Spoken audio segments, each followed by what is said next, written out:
Good morning. Happy Tuesday.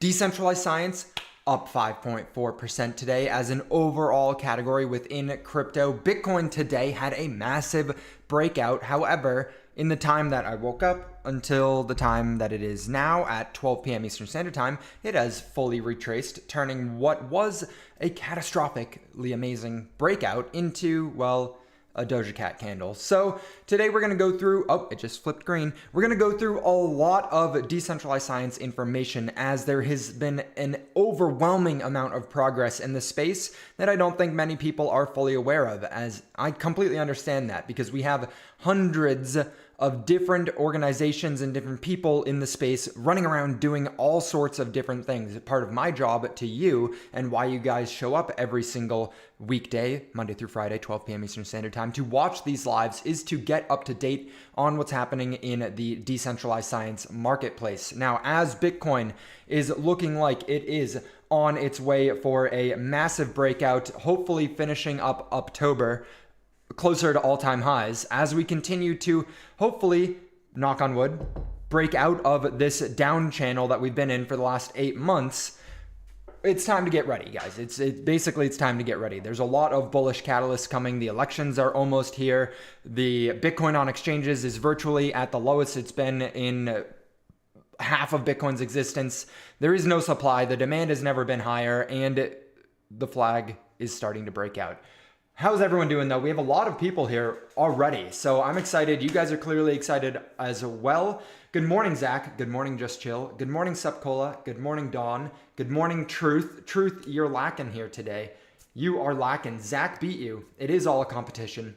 So, I mean, sorry to say it, man. What's a more difficult question, Patrick? Who's your favorite YouTube follower? Or of all your cats that you have ever had, which was your favorite? It's by far the easiest question anyone has ever asked me, Truth. My cat named Floop was by far my favorite cat ever. But are you asking which is more difficult of a question? That would obviously be which one of you guys is my favorite. Today it's Zach, though. Actually, no. Zach is disqualified for putting the lotion on his handle in the Discord. So Zach has been disqualified from being the favorite today. Until that is gone, he can literally not be the favorite. Dan the Man, good morning. Happy to see you here. Buenos nachos. Good nachos. Good. DeSci chillin'. We just vibing real low. Pat, get the beats. Let's the good time flow. Morning, y'all. Ayo, come on. Don, you know that you hold a spot. Although you also have the mutiny flags, so I don't know that I can make you my favorite either. So, I don't know. You guys seem to be eliminating yourselves and taking quite joy in these moments. All right, back on task, guys, because there's going to be people watching these recaps, and I want to make sure that they get value out of the time that they invest into this, because honestly, I'm not sure an hour is going to be enough time to cover all of the things that are happening in the world of decentralized science. In literally just the last week, I have 3 full pages of things that have happened in DeSci, just on the projects that I like to pay close attention to. You can tell at the top of the screen, there's an overwhelming amount of tabs opened already, and that is not everything we'll be covering. So, it was not my choice, it was Derek. I don't care. It's your name. By association, it is your fault. Number 1 thing that is happening. We are covering new areas in which decentralized science bio-DAOs are starting to fund. And one thing that is very exciting for me is this hemp knitwear in the future. Hemp knit. It is a new catalyst fund which has already raised 11 Ethereum, which is equivalent to what? How much money is this? Are they going to tell me? Well, the market cap's 62,000 already. I don't know exactly how much. I guess I could add it up. 27 plus 1,000, so 28. So they've already raised nearly $30,000 for this, and it just launched, I believe, yesterday or the day before. What is this? This is a research endeavor that is being funded initially by Valley DAO. So they are trying to make hemp, which you guys know what hemp is. I feel like I don't need to go into an explanation on what hemp is, but they're trying to make hemp textiles feel like cotton. So essentially, I'm going to break it down, and I'm sure there's a lot more than what I'm about to say to you guys, but cotton, the stuff that most of our shirts are made out of right now, is very costly to produce, and it takes a lot of energy and water to create these crops and actually get to mainstream export of the product, right? Most of our clothes are cotton based or polyester based. But we don't want all these microplastics in the air, so polyester, that's gone. No more polyester. Get that out of your wardrobe. Cotton or hemp. The problem with hemp is that it's very rigid. It doesn't feel as soft as cotton. So what ValleyDAO here is doing is funding research for a specific enzyme which apparently can break down some of the molecular structure of the hemp in order to make it as soft and water repellent, soft as cotton, and be water repellent. So it is very interesting what they're doing here, and they're trying to raise around $100,000 in order to seed this research, which will inevitably lead to a clothing company, a distribution of a new type of fabric for clothing. So this is something that you can get revenue from almost immediately. From my understanding, it's about an 8 to 10 month endeavor, which means, 10 months from now and $100,000 from now, they should have the proper infrastructure to create this clothing company, which is very exciting. And again, the intellectual property, the IP, will be tokenized. The DAO will own about a quarter of it, and then the public can own some of the IP as well. So by funding this, you get ownership over effectively the company or the decision making or the revenue that is generated from the company that comes from this research.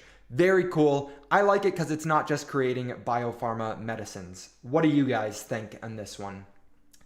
Ayo, come on, anti-Diddy discrimination. You're damn right, Zach. You're damn right. Noble Blocks, we rock. No stalling or waiting. Research on the grind while the haters be fading. Pat, let's get it. Just chilling. I'm loving the rhymes today. You are making the live stream more exciting.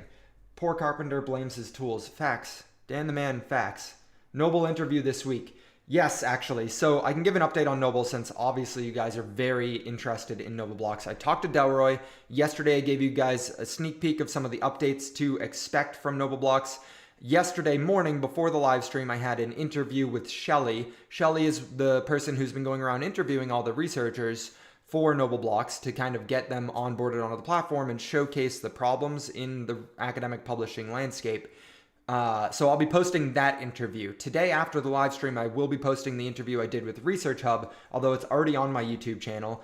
I think only like 12 people have watched it, crazily enough. I get a million times the engagement on X that I do YouTube, but X's SEO is terrible. YouTube's SEO is forever because they're basically just an extension of Google. Now, that's the first thing. Shout out ValleyDAO. They're doing a good job. Next up, I want to talk about Dynex. So I'm going to be jumping all over the place with this, you guys. You're going to just kind of have to take it with a grain of salt because that's how I conduct my my stuff, and you guys just got to deal with it. You get the raw, authentic version of this investor, and that's why you're here. So Dynex's biggest announcement ever. If you guys weren't paying attention yesterday, they announced a 10-year plan, including transitioning from a GPU-based quantum emulation to silicon quantum chips. Now, I think I'm going to be conducting an entire classroom in the Discord on Dynex here because I don't think everyone fully understands the gravity at which was just announced yesterday. And I'm trying to set up an interview/X live stream with Yeti, who's probably going to be joining us here any moment now as he is an avid viewer, avid supporter of the content we're putting out here. I'm going to try and set it up so that Yeti, Clifford, comes up onto an X space with some people who I've been talking with. You guys probably know him, Digital Oil Hunter on TikTok. He is heavily involved in the quantum computational landscape or the quantum computer landscape. He also introduced me to someone who works directly on quantum computers. His name is Sean. And Sean, we've had good conversations in the past, and he is excited and wants to get more involved in the crypto world. And so I'm going to try and set it up so that Yeti and Sean and Digital Oil Hunter can all come together on a live stream, and they can ask Yeti the important questions that I wouldn't even know to ask, because I am an avid enthusiast behind what's happening with quantum computers, and I can explain it in layman terms, and everything sounds really good, like I'm good at explaining it. However, I don't fully understand it enough to ask the questions that are appropriate given the complexity of the nature of this field that they're evolving into. Because what they announced yesterday was room temperature quantum computing chips made out of silicone, which if you went back 24 months ago, that was a pipe dream. If you went back 24 months ago, back to 2022, maybe even 2023, maybe even earlier this year, honestly, the idea of a room temperature chip that could conduct quantum simulations or conduct quantum compute was like, yeah, maybe one day at the end of the century we can have something like that. Maybe not that far away, but you guys understand kind of the idea of it. It was like a pipe dream. It was theorized to be possible. Because if you didn't know, right now, in order to conduct a quantum computer, you actually have to get it to be colder than outer space. So you have to chill the environment down to a point where you can watch the electrons moving. You can observe the electrons. The electrons are going like, brrr, right? You're not going to watch those in normal environments. The energy in the system has to be removed in order to make it so that we can do any quantum computations. In order to do that, you have to chill it to literally be 1/4 of the temperature of outer space. That's insane. It has to be used liquid nitrogen or liquid helium, I believe, in order to get it cold enough. And that's very costly and very unstable. And so they apparently have gotten it to a point where they're comfortable to announce this and put out a roadmap and plans into the future as to how they will get this to full production. And the craziest part to me, beyond this, is that they're starting with a 1,000 qubit chip. That is as powerful, just about as powerful, as the strongest quantum computers that currently exist, and they're ready to do it at scale. So I don't think that the broader market fully understands the power of Dynex right now. And yeah, just put it simply, this is insane. This is actually insane. So this person here, Mikro, if you aren't following Mikro, you should. He is a great resource and someone that I really value the research he puts into things. So I'm going to read through his post here to give you guys an update on what's happening. Dude, that's insane. I have some friends who are interested in fabrics, so I'll ask them about it. Bullish truth. You're talking about the hemp stuff. That's not hemp. This is the hemp stuff. Definitely pay attention to this. It's good to see the expansion of decentralized science. Let me take a sip of water before I start reading. If you're over on X, I know X churns through a lot of viewers. If you come through X, please comment on the live stream right now, or if you're watching the recording, let me know, because it gets a lot of views on X, but I don't know that it gets a lot of retention of views on X, and they don't have the analytics for me to see that just yet. So I'm just curious, if you're seeing this, please let me know if you're seeing it so I can determine who is where, okay?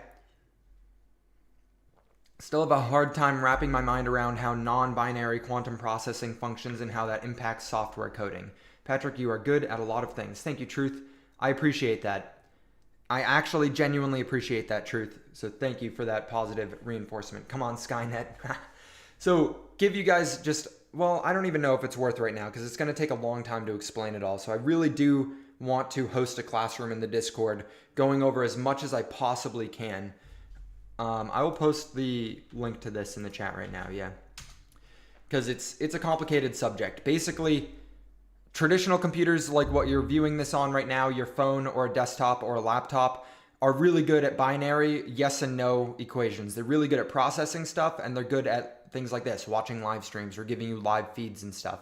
Quantum computers are really good at probabilistic determination, i.e. AI, large language models, where there's millions, if not trillions, quadrillions of data points. They're good at sorting through and predicting and being able to run simulations on potential probabilistically determined outcomes. So right now, it's like real world, okay?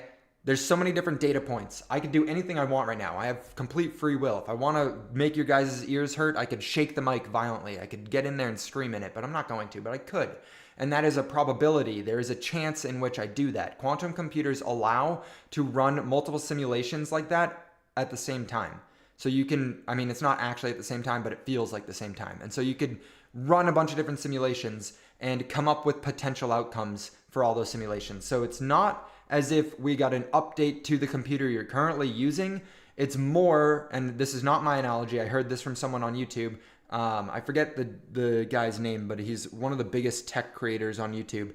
It's more as if Traditional computers are like a car and you're driving around on land, and quantum computers are like a boat and you're going to the ocean, and now you get to float around on the ocean. You can't take a car to go on the ocean and you can't take a boat to go on land. It's not going to work appropriately.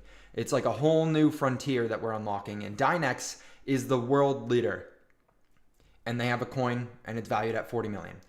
So Dynex have the patent and will build the world's first large-scale silicon quantum chips. They will be operating at room temperature, which is the holy grail of quantum computers. Others need to be cooled to almost zero. The circuit design and everything is already finished and the technology is patented worldwide. Currently, they are talking with manufacturers to start producing them, and they are almost battling each other to produce the first ever silicon quantum chip. The first version, Apollo, will be built in 2025. It will have 1,000 qubits of processing power, which is already double that of the current best one.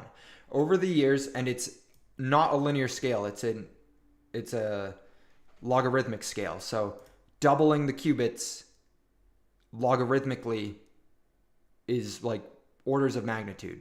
You're doubling the orders of magnitude. Okay.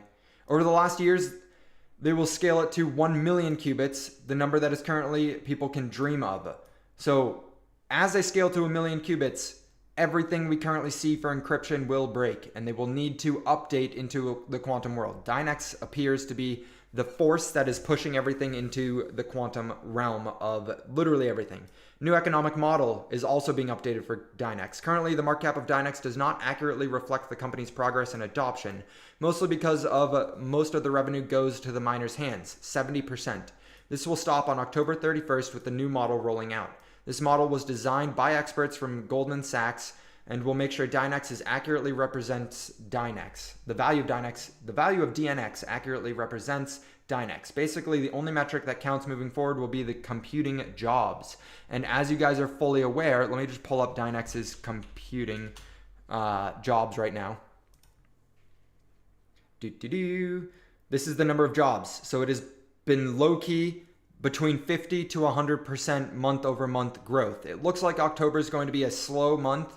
And I mean, September literally went up 150% on jobs month over month. And it looks like October's on pace to match or fall just briefly short of that number, which is still insane, right? Everyone knows it can't just go, it has to go. You like that sound effects? I know you did. This exact metric, basically adoption is going parabolic, as you can see on the Explorer. So the more adoptions, the more jobs, the more Dynex will be removed from circulating supply. There will be zero inflation going forward, instead the opposite. I will get into the details soon and separate the post, but for the model is insanely good for price appreciation of DNX. There's a 50 million VC round for equity within Dynex. This is done largely to fund the huge venture of manufacturing the world's first silicon scalable quantum chips. This is not a crypto VC round where teams start selling tokens. They can't because it's a fair launch. Bullish. They will instead sell equity in the company. So a proper traditional VC round. VCs are very interested, blah, blah, blah. VC. Wrapped Dynex token. Yes, the long-awaited wrapped version of Dynex is coming.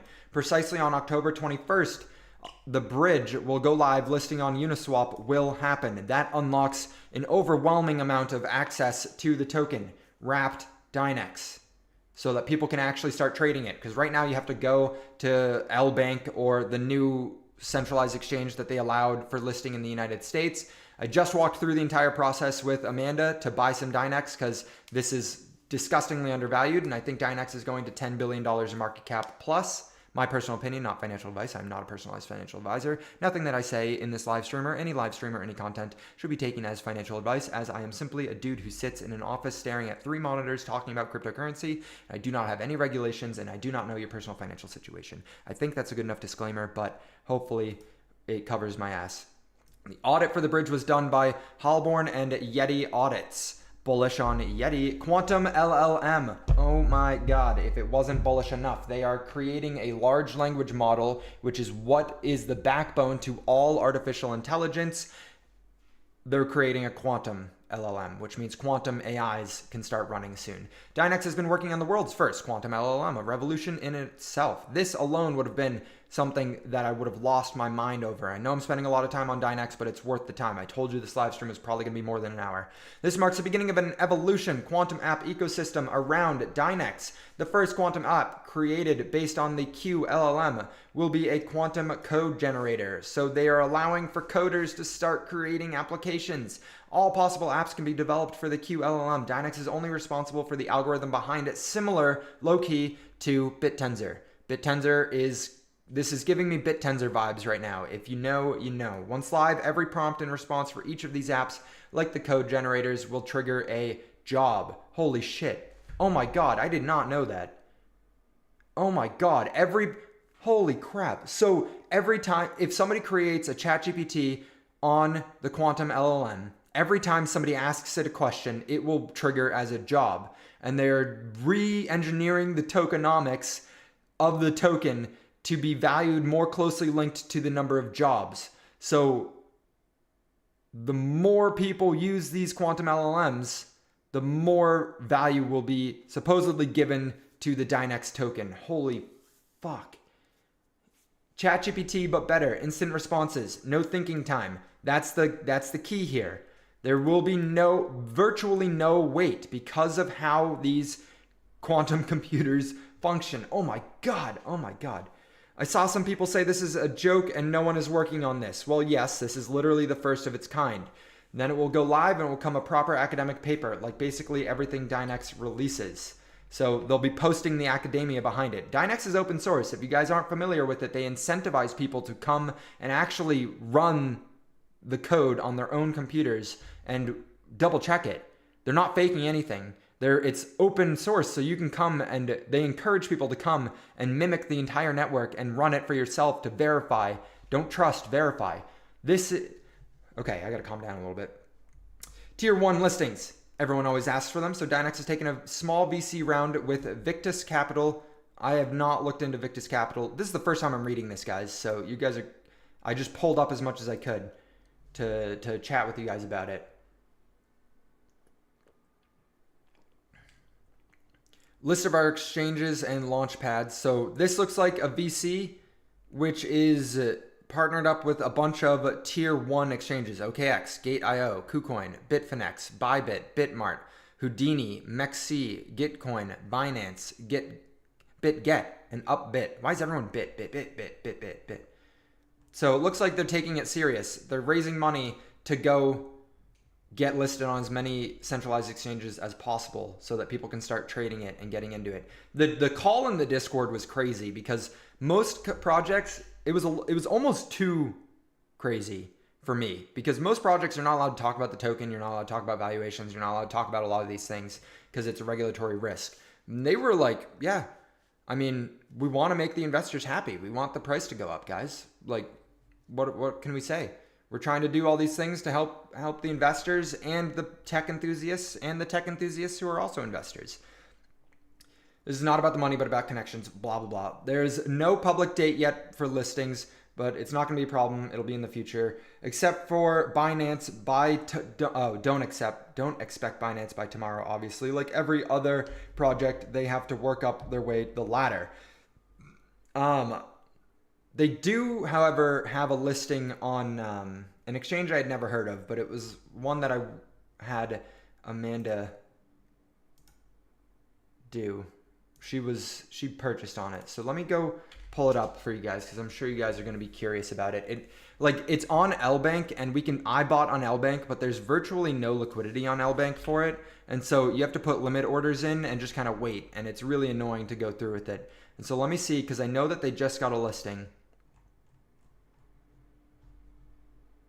Yeah, Biconomy. I've never heard of Biconomy before, but they had good liquidity and it allowed for a decently sized order to go through. So Biconomy. You guys go ahead.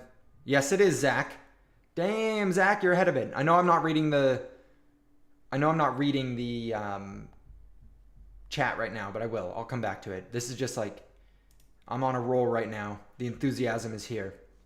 Plus, we got 18 concurrent viewers, but only 8 likes. Please, guys, like the live stream. I put a lot of effort into all this, and I just want to see that you guys appreciate the effort. You know, a simple like is all it takes. A donation of your finger exercise. That's it. That's it. Patrick is talking 15% faster for the purposes of efficiency. Patrick took a stimulant again today, so his brain is racing, and for some reason, I'm in the mood to make content today, and so my brain and my mouth are functioning on pace. So I'm not stumbling over my words so much, and my brain is roaring, and my mouth is keeping up with it. So this is bullish. This is bullish. 20 concurrent viewers. Let's go! Quantum nodes. They are immediate next step in evolving Dynex's technology and scalability. It's distributed computing infrastructure that allows users to deploy high-performance quantum emulation software. The first network to join will be Okta Space. Yo, Okta, let's go. This is on our micro watch list portfolio, the microcap watch list. We've been watching Okta for a little bit of time here. They're down on the week, but up on the day. That's cool. Nodes will have to, I jinxed myself. Nodes will have to have a continent of Dynex to become one. They have to pay for gas fees, and they are rewarded in GB seconds in stable currency. That's bullish. So there won't be a ton of selling pressure on Dynex because they'll be getting paid in currency. Reseller model.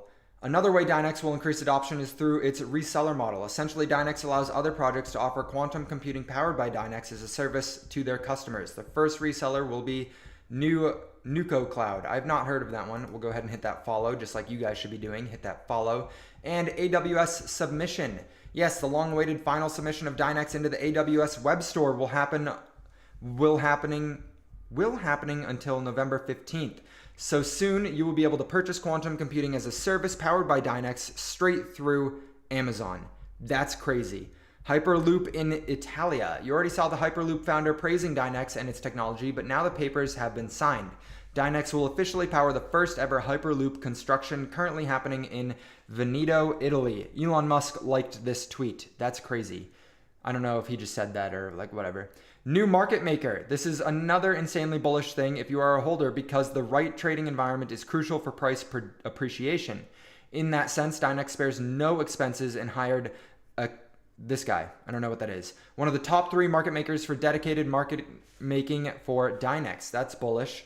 They are hoping for $4 billion in yearly revenue by 2034. If they were to achieve that, and you go ahead and toss on a 3x multiplier, you could do anything between 3 to 10x multiplier for revenue in the world of crypto, or a million x multiplier because some of these coins don't have revenue. But regardless, a 3 to 10 in traditional models, that's a $12 billion project by 2034, which I know is a long way away, but Dynex is targeting 25% market share for the entire quantum computing. We haven't even gotten to one of the most bullish things.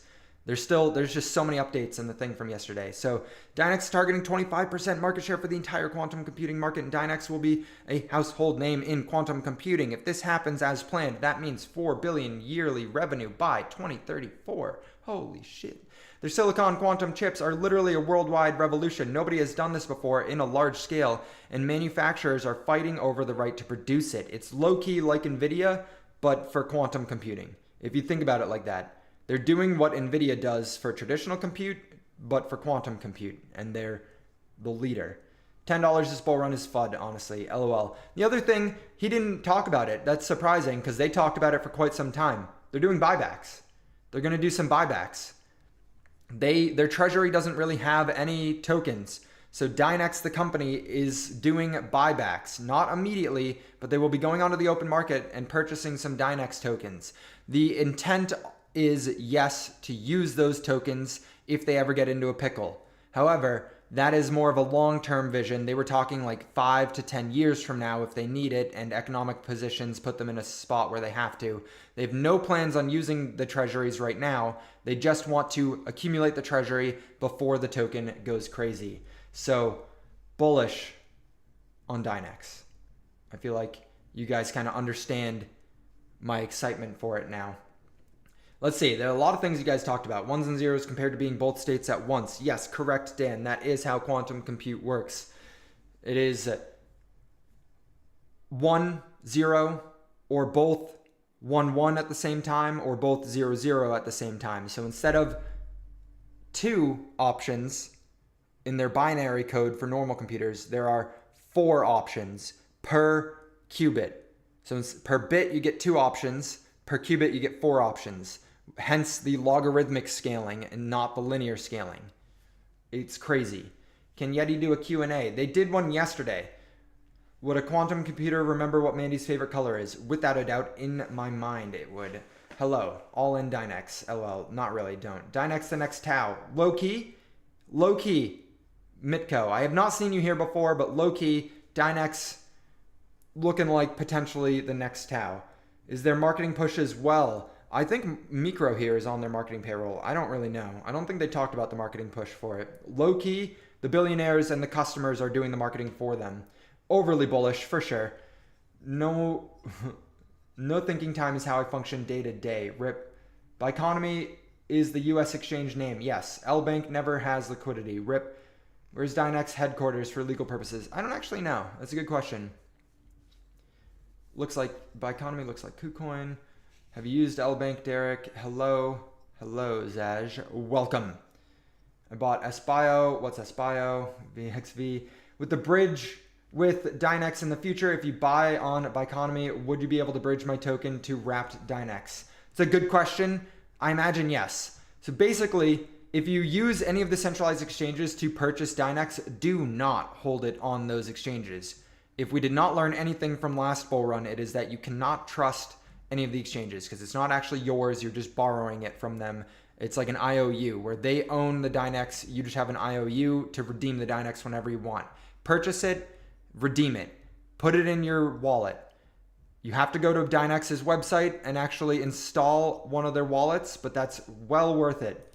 Well worth it. And you can just come to their website, click on this button for wallets, and it'll walk you through how to install a variety of different wallets. All right, on to the next one, guys. You cannot use MetaMask yet, but you will be able to for the wrapped Dynex. People are weirdly educated here on quantum physics. I mean, I've been talking about quantum physics for the better part of a year at this point.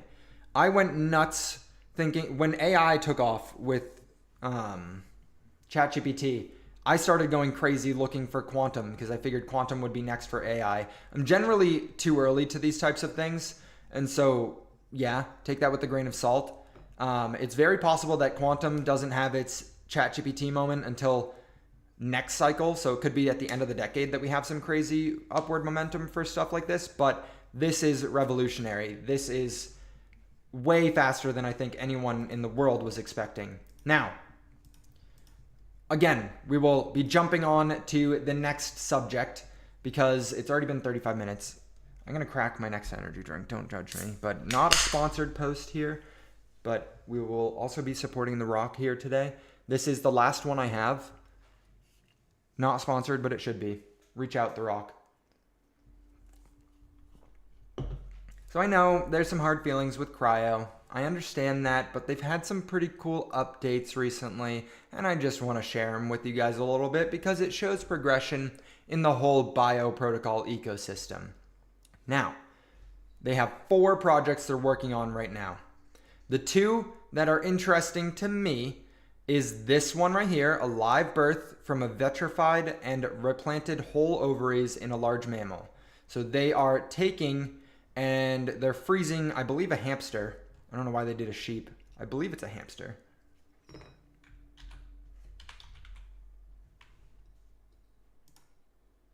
Oh, I guess not. Lamb. Sheep. Okay. So they froze a sheep and then they're replanting the whole ovary in a large animal and trying to make it work again. So cryopreservation in a large mammal. They're working on it right now. So they are moving closer. Other thing, CPA. A CPA is a cryoprotective agent database. Right now, one doesn't exist. So they're trying to put it together. Here are all of the different solutions. Basically, it's a list of different solutions that people could use and potentially research further. So a list of solutions that already have some proof that they could be worthwhile, they could work. And so they're trying to get a list together for everyone who is working on this and become an industry leader in this regard. Viewership is falling off a cliff. You guys do not like cryo. But if you like decentralized science and you like bioprotocol, you need to be up to date on what's happening in the world. And so that's what I'm here for. If you like that, make sure you hit that like button and subscribe. Got a quantum computer in my basement, no big deal, except now my cat is both inside and outside at the same time. I have no idea how to explain it. Oh my God, I love you, Derek. That is funny as hell. Oh man. Next up, we have Molecule posting about AI and LLMs specific for drug development. So right now, there's a lot of generalized artificial intelligence, but I still think, and I think most people would agree, that we're pretty far away from a generalized AI, a super intelligence, something like ChatGPT that works fully. Most of you guys use ChatGPT and are like, this thing is ass. Why can't it just make me a picture like I'm asking it to do? It's because it's not fully generalized artificial intelligence. But we do have the framework and infrastructure set up to make specific artificial intelligence that can live up to its claim, because there's a lot less data that it has to sift through. And so Molecule here is posting about AI for drug discovery and drug development. Drug development costs $2.6 billion and 90% of it fails. Pharma needs AI more than ever because it's impossible for a human to sift through all potential studies that have been conducted for certain drug therapies and no, this compound is not worth looking into anymore. And so a lot of stuff gets refunded. There's a lot of bad research out there. And so an AI for big pharma would go pretty hard in being able to say, hey, this isn't really worth looking into any further. When I hear quantum computing, I just feel like a R3 tard. I understand. It's a complicated thing. I understand it enough to sound smart in a room of people that aren't professionals, and enough to sound naive in a room of professionals. So I'm like right on that threshold of understanding it enough to like see that that was a big breakthrough for Dynex, but not understanding it enough to like work on it, you know? It's okay, Derek. That investor is the bridge between R3 tard and quantum computing.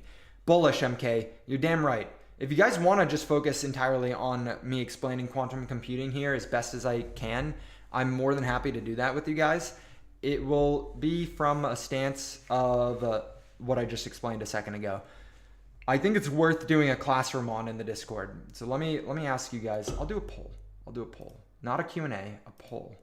Boom, boom, boom.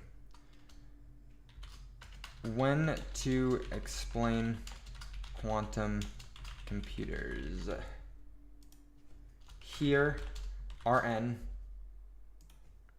Scheduled classroom in Discord. Start the poll.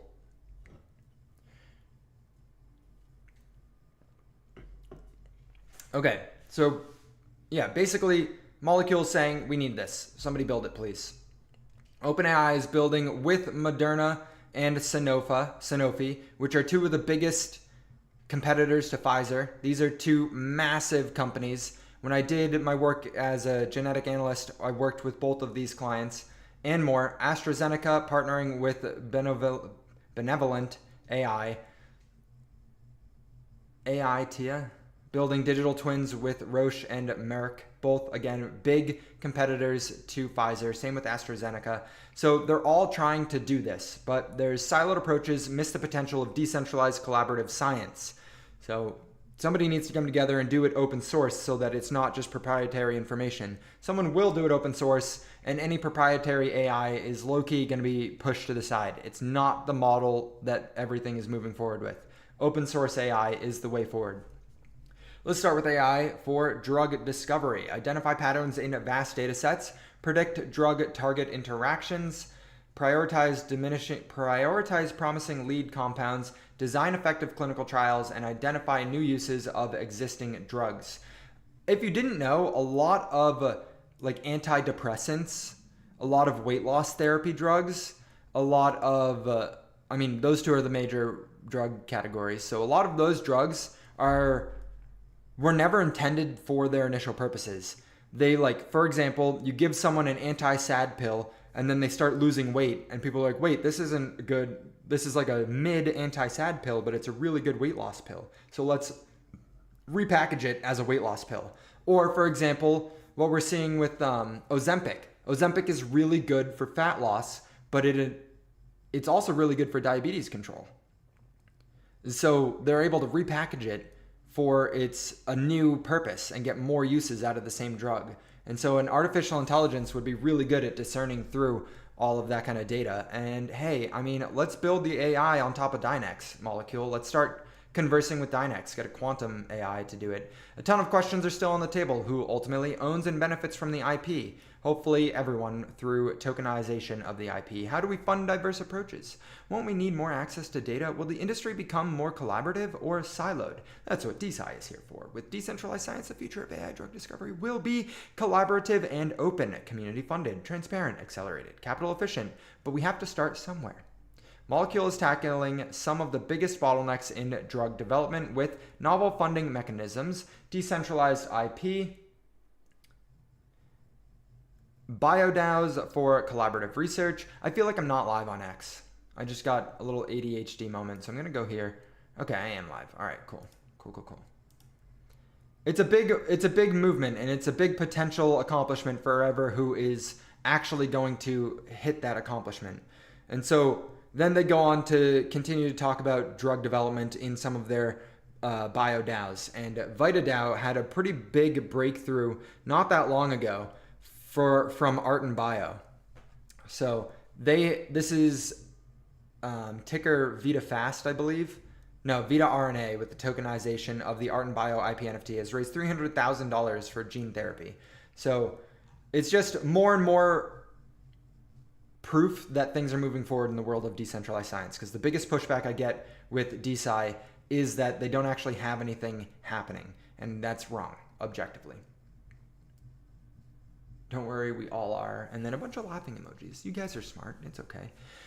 Another post from Molecule. What a month. September updates. So they had Pump.Science opening a can of worms at Solana conference. So Pump.Science is Pump.Fun for funding science. It's literally the exact same thing, except what gets posted on Pump.Science is small-scale research studies. So far, from my understanding, they've only done 2, and there's no upcoming. So very low volume, but if you don't remember, this one literally like last week was a $4,000 market cap. Now it's $16,000. So if you purchased this, you've already seen 200% gains. I think this one has been chilling around the same. So it's Pump.Science, guys. It's Pump.Science. I don't feel like I need to explain it anymore. It's Pump.Fun, but with science research. There's only 2 things here, and they're so disgustingly small in market cap that literally one whale coming in will send this thing up 100x. Maybe not 100x, I'll say a 10x. $160,000 market cap would still be pretty damn tiny. Go back, so that was one thing that launched from Molecule. Another thing is the new Catalyst projects, which we talked about here. This textiles one. If you're not familiar, there are 5 in total right now. There are 5 projects on Catalyst that need funding. 1 has already been completed and in negotiations. This is for the intellectual property behind whatever they're trying to research. So it's worth looking into. There's literally 5 ongoing right now. It's an overwhelming potential to get in early to what can create or become biotech companies. I understand biotech investing is super risky, so do it at your own risk. Someone said 67 Bitcoin. We're back up, baby. We're back up. It's time to go, baby. It's time. Look at that. We thought that was a giant wick. No, that was the breakout. Let's go. Let's go. It's funny because if you look at the liquidation zones on Bitcoin, we broke up, literally hit liquidity, plummeted back down, hit liquidity, and now starting to pump again. So funny how that always works out like that. We also have Bioprotocols, Biogenesis Round 2, which we've talked about a bunch. Athena DAO's first IP NFT and a crowd sale coming soon. So they'll be going through Catalyst as well. What's interesting about Athena DAO's IP NFT here is that they have in vivo data. So in vitro is in a lab. I think it is. Let me double check before I start saying things.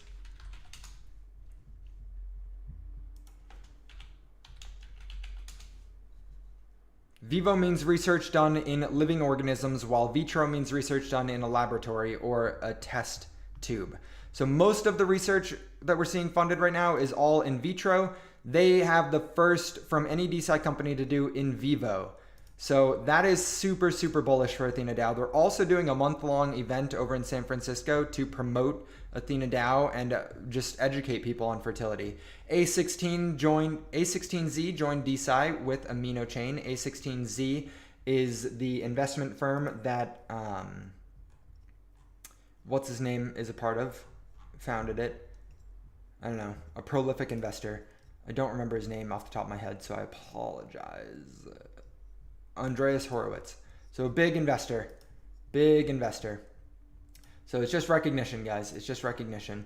And then Seller City pop-up is happening. There's a lot more too, but this is what they outlined in their September updates.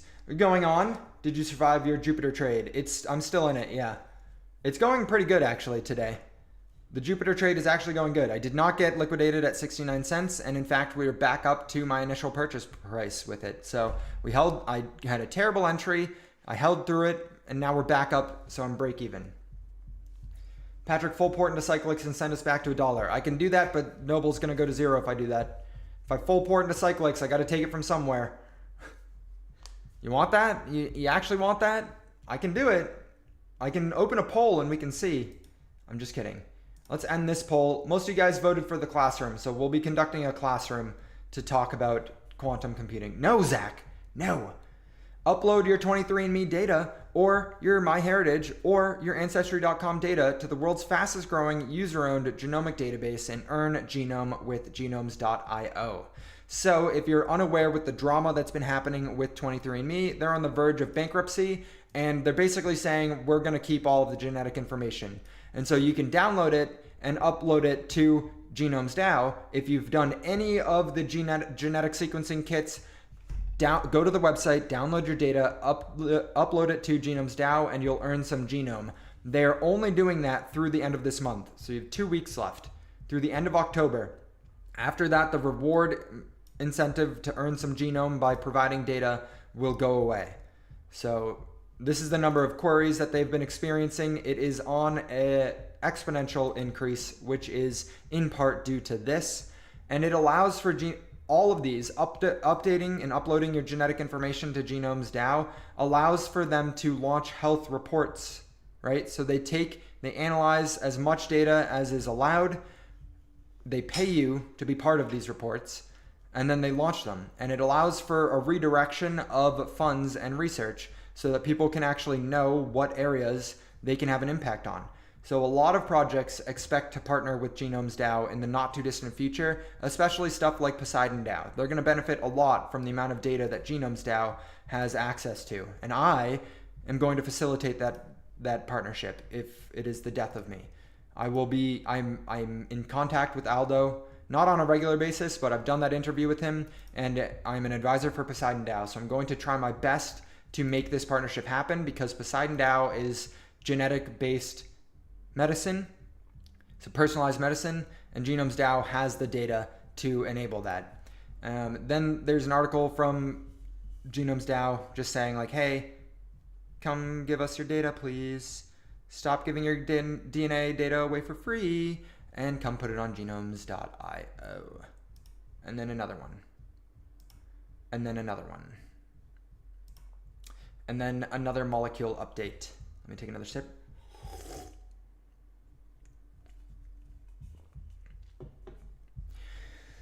I was going to play this video for you, and I think I still will.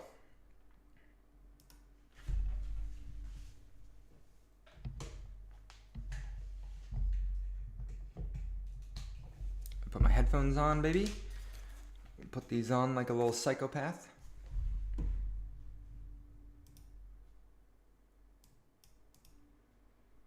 The volume is not up that high. Boom. Network effect. Okay. A little bit higher. Effect that you get out of a DAO means you have good reach in terms of who's participating. So Vita DAO, for example, that's the one that Pfizer participates in, and myself personally. There's about 10,000 members in Vita DAO now. So compare that to a traditional venture fund that has 7 people or 10 people in it. Your scope is just so much greater, right? So Vita DAO, we have no problem sourcing opportunities and finding smart people to help diligence them. And that's another benefit, I think. Okay. Very quick little play there. You guys heard it, I hope, heard it loud and clear. Essentially, when you're doing traditional funding and traditional sourcing for participants in research, you have groups of like 7 to 10 venture capitalist funds who are trying to find some people who can participate. And with the DAO model, you have access to thousands, if not soon to be tens of thousands of people to source research, to source opportunities, to conduct your clinical trials with, to question things and have ideation and progress everything forward as a large scale community. So it changes the model and allows for more decentralized approach to things. It is a very bullish use case. A good example, and I'm not going to give any specific names, but one of my friends worked at a lab, and this individual got fired recently because the company failed, basically. But the company didn't fail because they didn't have a viable product. The company failed because in clinical trials, which is like the holy grail to get to, if you can conduct your clinical trials, you can get FDA approval. In clinical trials, they couldn't find enough participants to actually hit the metrics that were needed to prove that the drug was safe and effective. And so through DAO mechanisms, you have a large scale community in which you can actually source these people to be part of the clinical trials and hit those thresholds that are needed to move forward. And so using a DAO model prevents that kind of a failure, right? This is a successful drug. They have a very good success rate. It's just they don't have enough people in the trials. Speaking of clinical trials, we have VitaDAO, one of the research funds, one of the research, what is the word that I'm looking for here? One of the pieces of research in which they funded just got enough recruitment for their clinical trial. So it's moving it closer to an FDA approval. That's not the correct one. Here it is. So the VitaDAO community helped fund this clinical trial, and they finished recruiting the people, which means what just happened to my friend's company won't happen to this company. That's the power of a DAO. It pushes things forward. It allows for us to progress a lot quicker. Another thing with VitaDAO is they have entered into the world of DPIN. So using the smart rings, they're able to now collect biometric data to conduct their research and everything through. So VitaDAO has now entered into the world of decentralized physical infrastructure through these biometric sensing finger rings, a smart ring, for example. And now they can, it's just cool. It's just cool to see the development and the progress. If you didn't know, VitaDAO has funded like 30 different research initiatives.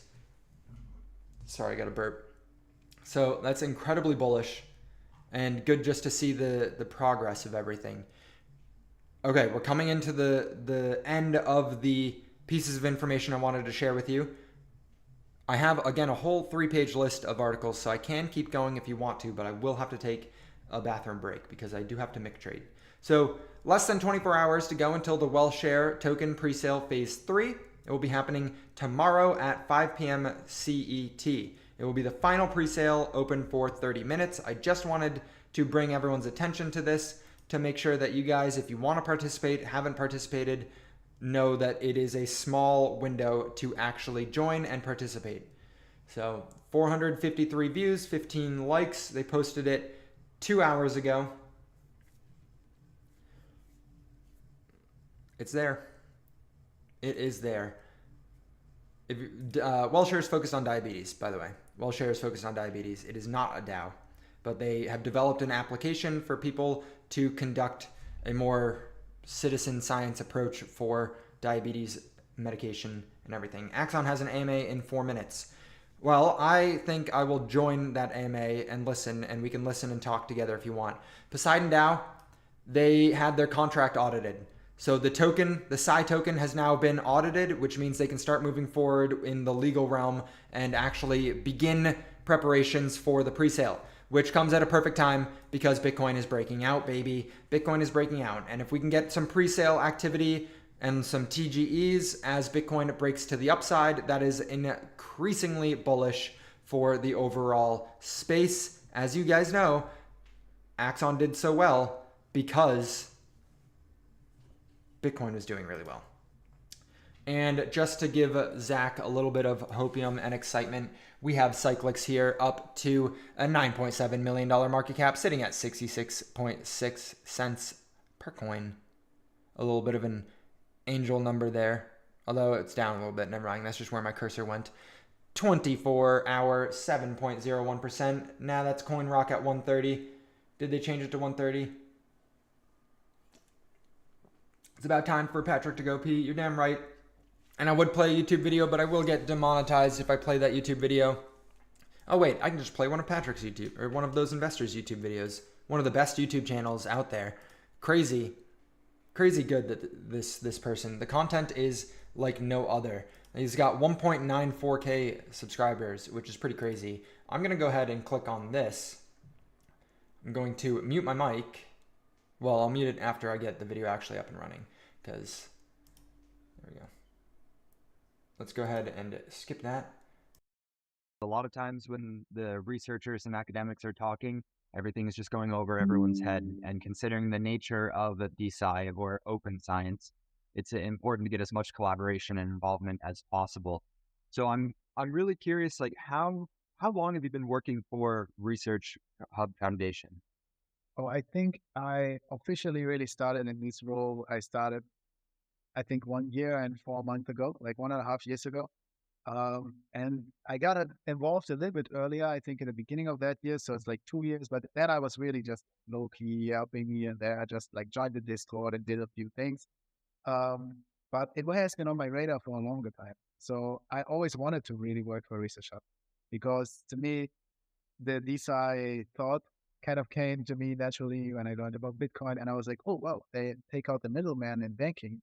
How about we take out the middleman in scientific consensus, and we let this scientist come to a consensus peer-to-peer, rather than having a middleman that somehow also has an interest in what they talk about? Why wouldn't they make it out between each other? And I think I learned this in 2017. And since then, it has been on my radar.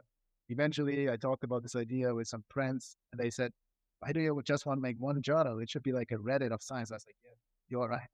I was thinking way too small. It needs to be a Reddit of science. So in my first internship that I did at university, I joined, I was like scientific decentralized journal and blockchain journal and whatever, until I finally found a few companies. And in that search, I ended up in one company, and I managed their Twitter account. And when I managed their Twitter account, I wanted to know all the competitors. And I learned about all the competitors.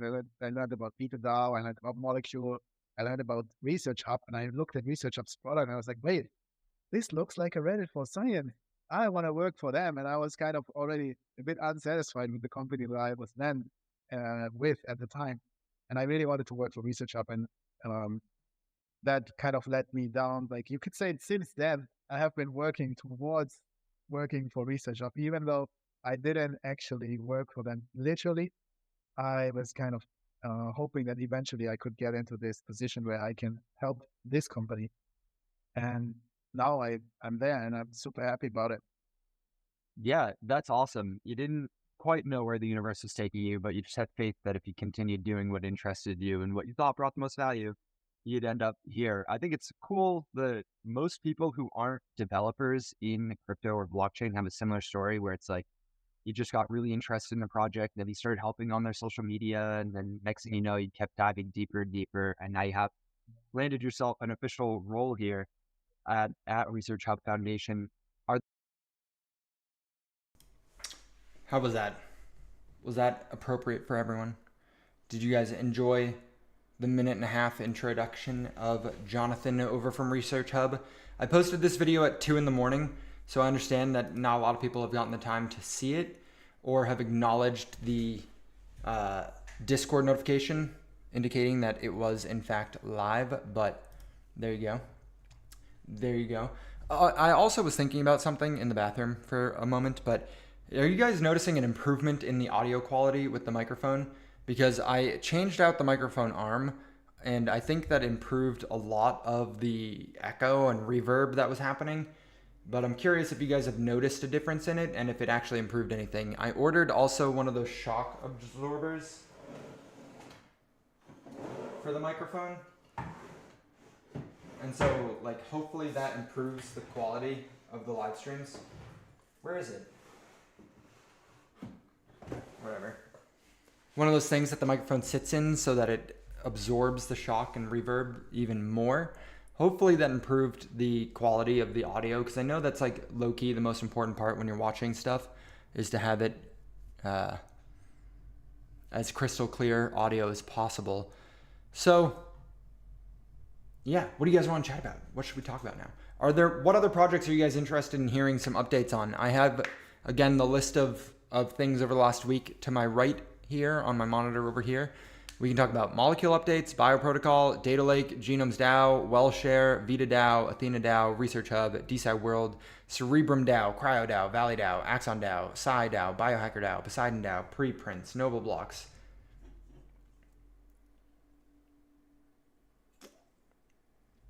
Good. That Patrick speaks 20% slower.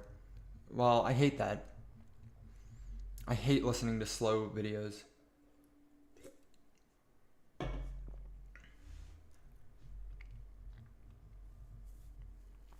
Audio is better. Thank you, Truth. Appreciate you speaking the truth here. Still not superb, but much, much better, I'm assuming, right? Let's go ahead and do some hopium for everyone. Let's look at the charts. Enough with the news. You guys don't need to hear the news. I've already psyoped all of you into believing that DeSci is the next biggest narrative. The people who need to hear the news are the people who do not understand the importance of decentralized science. You guys care about the charts. Am I wrong? Am I wrong? Data Lake is up 41% over the last 6 hours.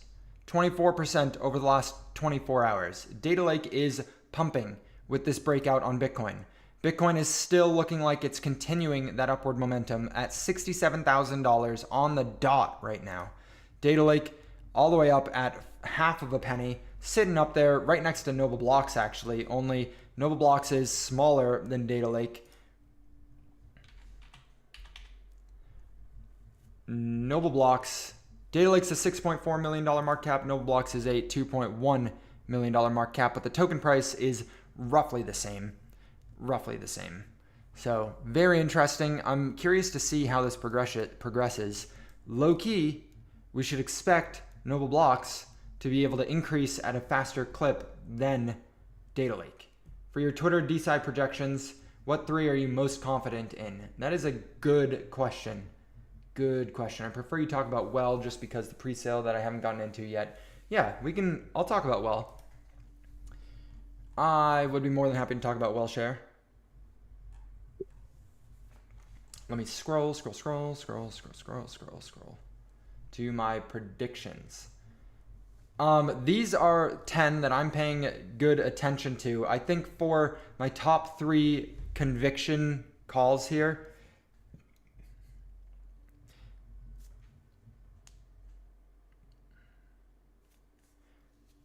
I would say Dynex. I would say Noble. And I want to say Research Coin. And I might have to change Noble for Lake. Or probably Axon, to be honest. It's hard. Dude, I can't do that. Research Coin, Dynex for sure. And then a tie between these 3. Axon's got that good marketing. Noble is my biggest bag. And Data Lake is also one of my biggest bags. So I guess as if I'm speaking with my money, Noble would be my number 1 conviction play, followed by Dynex, followed by Data Lake, followed by Research Coin, and then Rejuve, and then Axon. But yeah, it's almost an impossible question to answer, Zach, and it depends on how I'm feeling in that day. It feels sus saying Noble being my top conviction because I'm an advisor for the project, and so my opinion is biased and like low-key bought out. But I wouldn't be an advisor if I didn't have high conviction on it. You guys see the game that they launched? I know you guys have seen the game that they launched. I think all of these are very realistic price predictions based off of the potential market cap I think decentralized science is getting to. Like, I think we're at $470 million right now. I think that we see this go up as a total by about 50x, which means most of these projects are going to see some insane returns. I think this thing goes up to $200 billion in market cap. And if that is spread out amongst the 50 coins that exist, I'm assuming that this doubles over the next 12 months.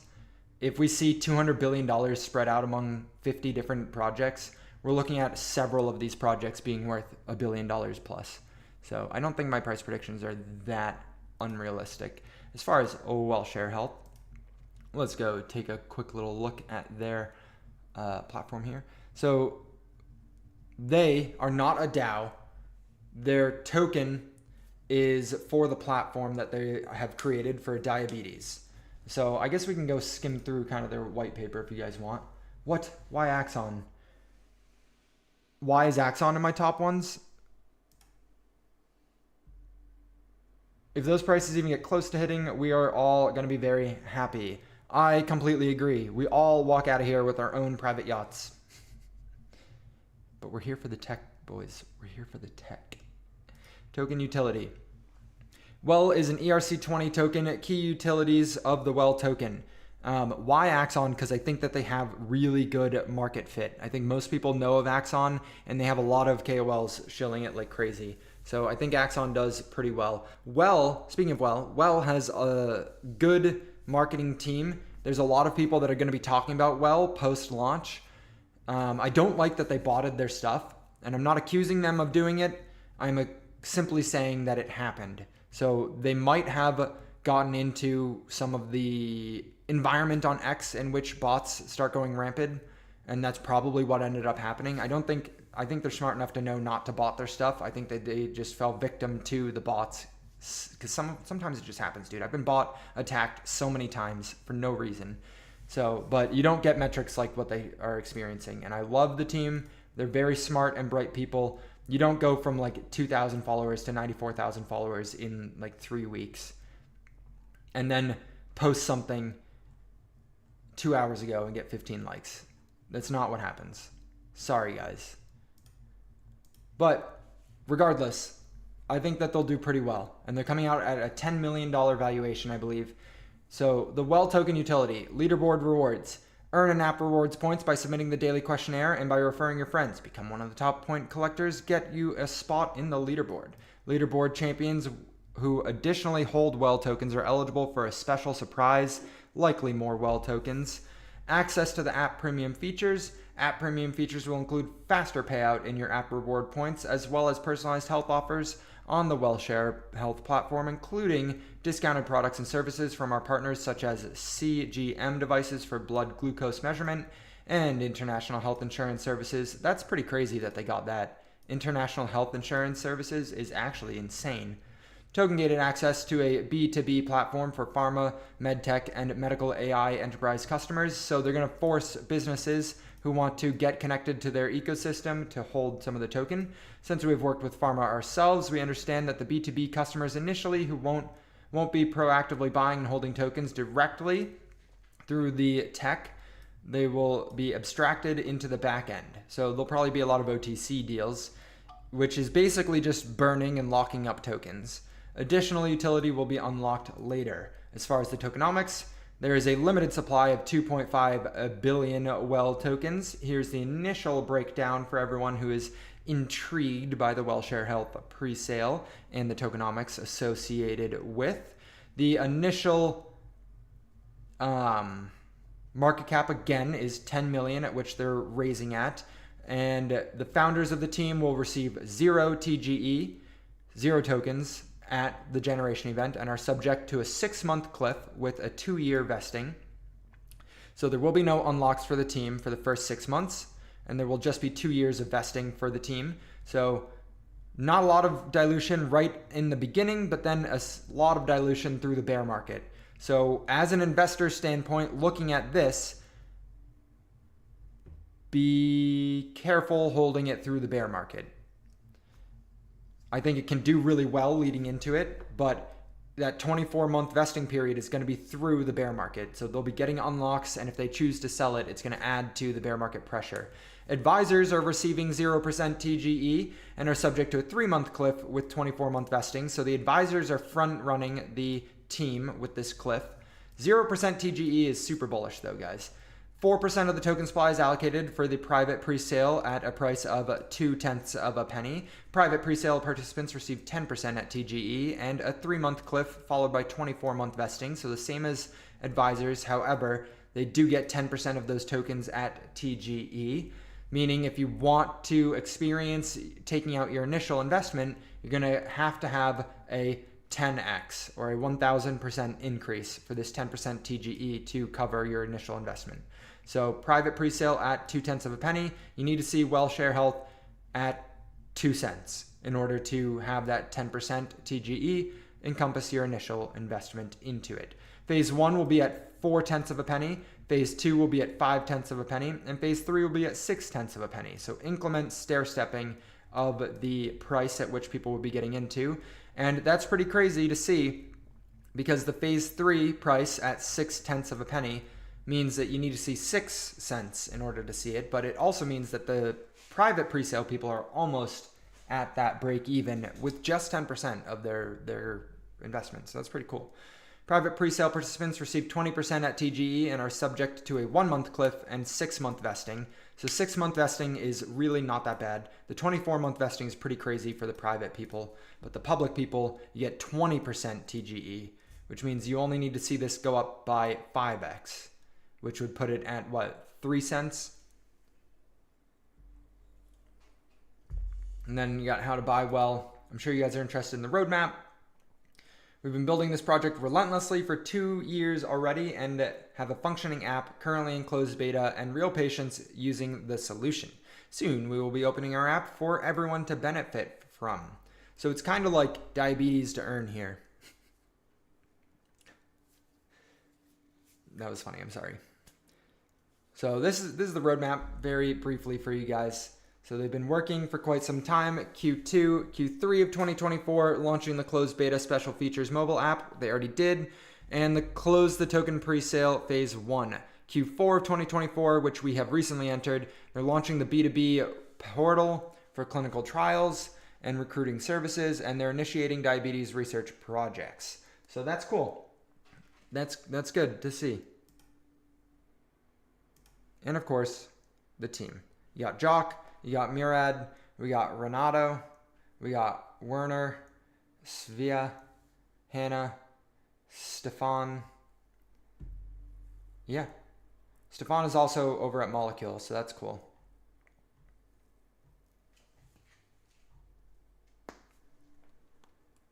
And Jock used to work at Sanofi, so that's also pretty cool. You guys got questions about WellShare? I feel like we covered a lot of the stuff.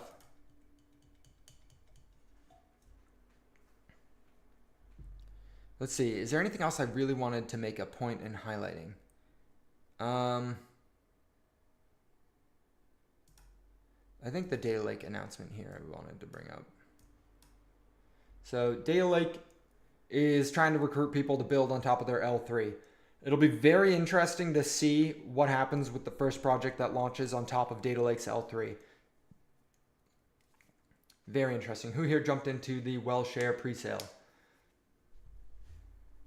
Mason Bull posting Axon DeSci yesterday. I know, I saw that, Zach. That was funny. Speaking of Axon, they are in fact live. There's a cool vibe about it, but there's also a this is probably where most of you guys went. I see the views drop off. You're all probably here. Like, you're approved by NVIDIA to do, things, and that's a beta test, or in a beta test format. And so I guess we signed up to take that beta test in the next 6 months or something, and I guess it's like a free, it's like a test, but if we take it and fail, whatever, they said no problem, because they're like, we're just trying to get feedback.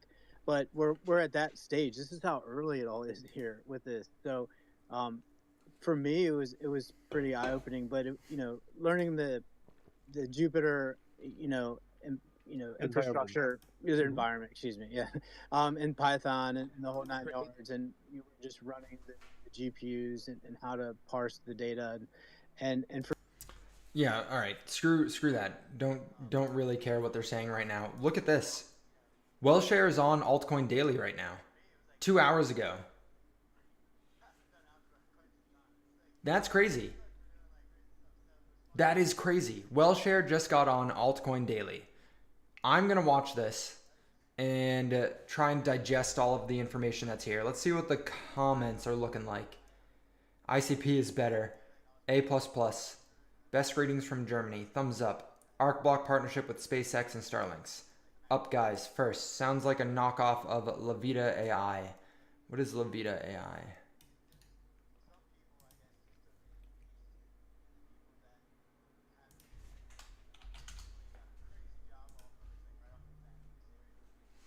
Oh, is this DeSci that I just didn't know about? The first private health data marketplace powered by AI, blockchain, and you. Lavita is a blockchain AI-based next-generation healthcare platform enabling the use of massive biomedical data sets for research while preserving individual privacy and data ownership. I did not know anything about this.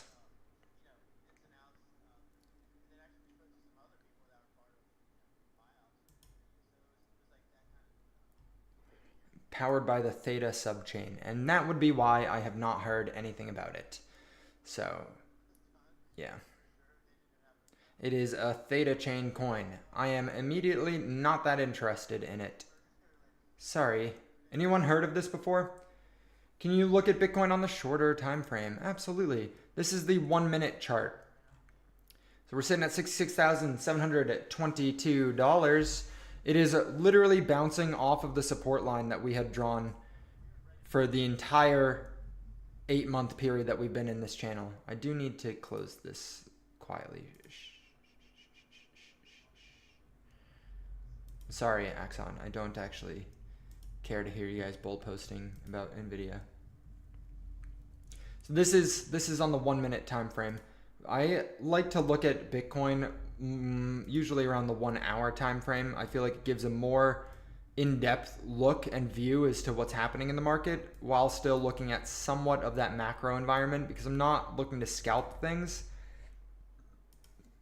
And I mean, objectively looking at this, we bounced off the bottom of the channel, came all the way up to the top, came down into this giant area of contention, and this area of contention is slowly approaching the top of the channel. As more and more time goes by, we get closer and closer to the top of the channel. It bounced off of this, found support, right? Broke above all of the moving averages, found support in the cluster, and then has taken off, broken above the top of the channel, and on the hourly time frame is building out support above the channel. So it came out, broke out, tested, put in another high, came back down, tested again, and it's kind of just building out some support here. One thing that I saw on Josh's live stream over at Discover Crypto, the daily live streams that they do, DZ pointed out a very interesting take here. Okay, so I wanted to share it with you guys. We're going to go out to the 4 hour, and I'm going to turn the moving averages off for a minute. And I want to showcase to you guys what he pointed out. There is this large channel here, which has been opened up since February 2024, which is a total of 230 days in this channel. One thing that he was pointing out and making note of for everyone was that while it does look like we're at the top of that channel for a bounce down to the bottom of the channel again, which is what most of the bears are calling for, it would be foolish to ignore the creation of this more recent channel that has been emerging. And we've been in this channel, we entered this channel back here and have been in it for 73 days. So it's been 2.5 months, 6 weeks in this channel in which we have created a low and a high, and then a higher low and a higher high, and a higher low and another higher high. And so are we going to retest the top of this channel? I don't really know. It would make a lot of sense as it correlates pretty closely with the peak from before, from when we entered into this channel initially. But this on a smaller time frame, looking at more recent data, it makes a lot of sense for this channel to be taking over a little bit. And that is a perma bull stance, right? You have to take it with a grain of salt, but it's worth paying attention to and at least acknowledging on the chart. So shout out DZ. I was in fact watching his live stream there for a little bit before coming live on my own stream. Now, Truth asks, what's the price point of the bottom of the channel? I'm assuming you mean the bottom of this channel, the larger one. Right now, the price point is at 51,700. However, it would take a lot of time to get there if we were to tank. And so even on this stance, it would probably take about 2 weeks. So if we move forward to the end of October, we're looking at 51,130, which it would be foolish of me not to acknowledge the downside risk here in case this is a fake out, and state that if we continue to zoom out a little bit, this blue support line makes sense to come back and test, as it is the support line that we have already established as an important feature in this cycle. It's where we bottomed out, we found support on it, and then we came and in September we retested it. So it kind of makes sense from a bearish standpoint to come back and retest this again, but it would likely take to the end of the year, or at least until the election, for us to come back and test it. And I don't want that to happen, but it could happen if this is not the true breakout that we're all expecting. On top of all of those points, I was watching this morning Cryptos R Us talking about Bitcoin, and I wish I had already pulled it up. Maybe, let me see if I can try and find it. I don't want to override that. I do want to see Bitcoin new whales.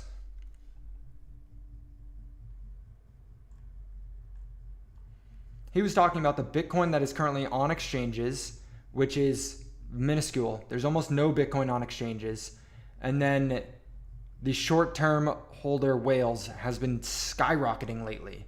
This year, the number of short-term whales, or the new wallets that are whales, is skyrocketing. That's institutional money coming in. That is institutional money flooding into Bitcoin. And they're flooding in at higher price points than the old whales. And I'm trying to see if I can identify that spot. I wish I had the metrics for you guys, but you're just gonna have to look it up on your own time frame, look it up on your own time to verify what I'm saying. But the chart that he was showing was that the previous area at which whales were accumulating at mass, like the average cost of Bitcoin that whales from the last batch had been accumulating at, was around 28,000.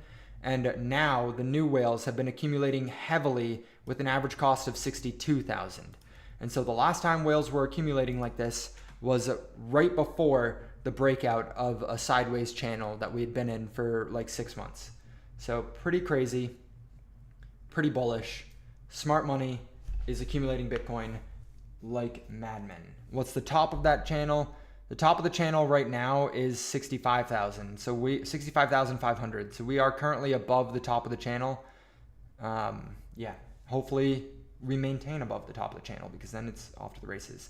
Zaj says today's Bitcoin ETF inflows were 555 million. Historically high inflows above 500 million tend to occur around market supply zones and signal local highs before profit taking. Damn it. Why would you tell me that?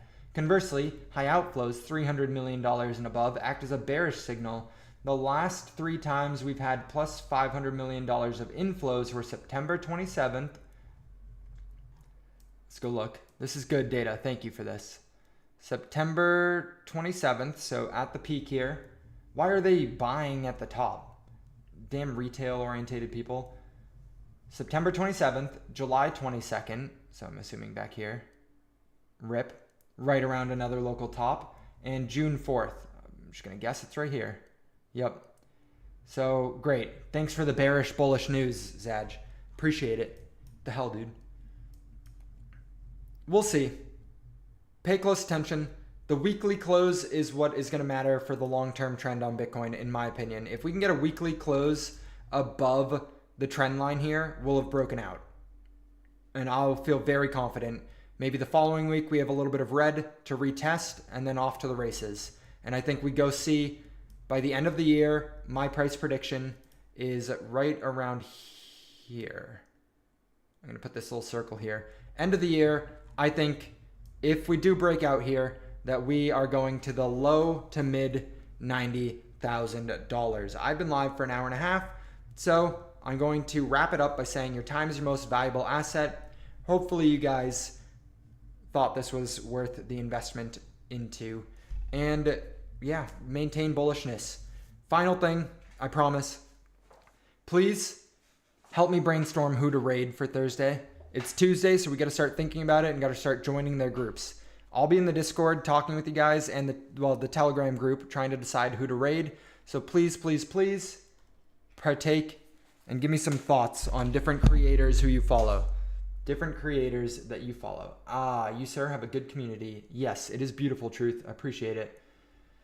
Pat, will you be joining the CoinRock AMA in 5 minutes? Yeah, I might as well. I love CoinRock. Those guys are bullish as frick, man. I'll see you guys over there then. I'll see you at the CoinRock AMA. But start thinking, who are your favorite creators? Who are your favorite creators? Put together a little list and please put it into the Discord or the Telegram, and then let me like it, please. I don't like Telegram. Me neither, Zaj. So join the Discord and do it there. All right. Peace.